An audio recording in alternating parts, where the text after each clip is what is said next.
Hi everyone, today I'm going to be demonstrating a rolled biscuit. I already have all my ingredients scaled here, so we'll go ahead and begin by sifting our flours.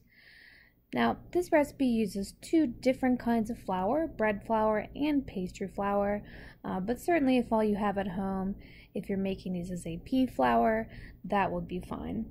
I'm also adding the baking powder here to my sifter, the salt, and the sugar. Sifting is important not just to make sure there are no clumps in our ingredients, but this will also help to distribute the leavening agent that we're using. So now that we have everything sifted, I'm going to begin cutting in my fat. I am using butter here, which I have already cubed into about 1/2-inch size pieces, and it is cold.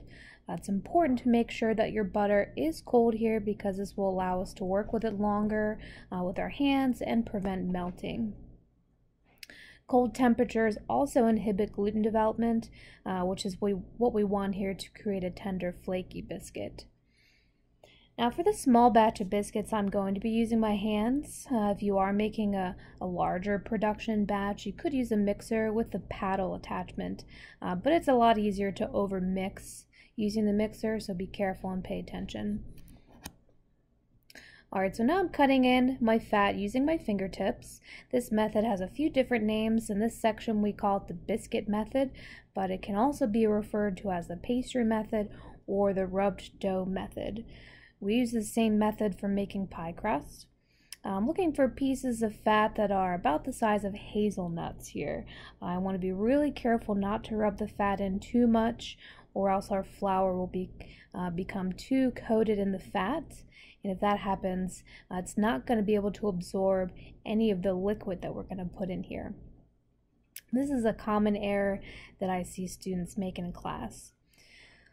So as you see, I'm just using my fingertips and thumbs to rub the fat into the flour, kind of smearing it to get nice shards. This will give us those nice flaky layers that you want to see in a biscuit.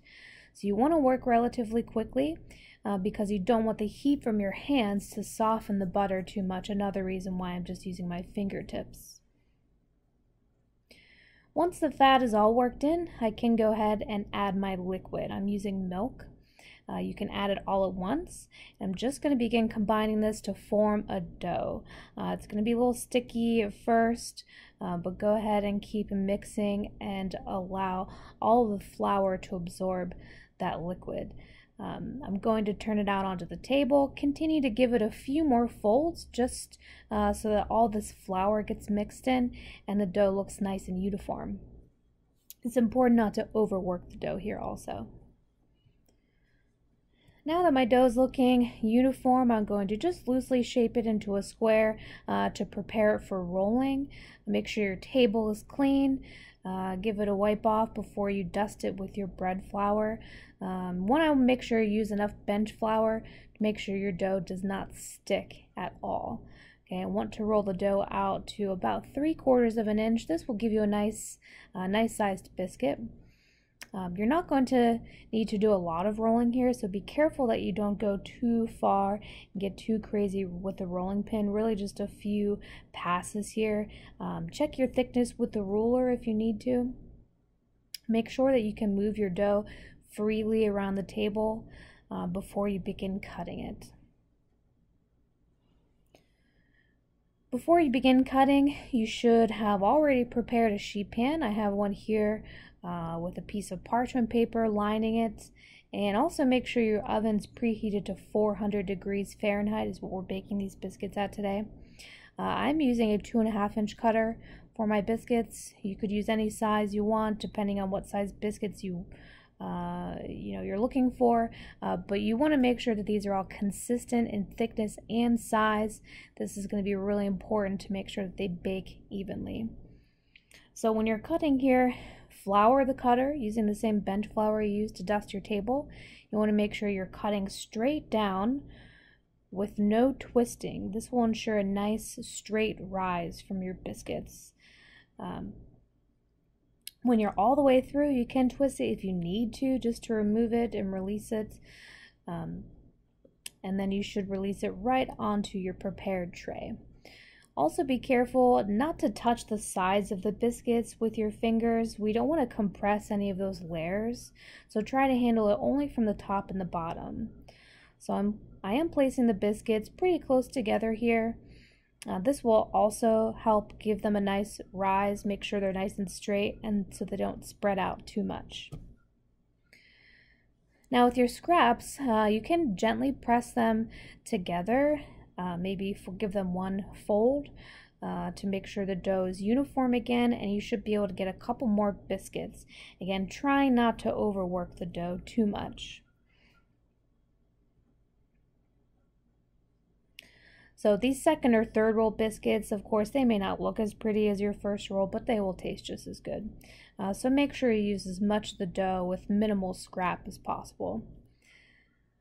So the last thing I'm going to do here before putting these in the oven is give them a milk wash.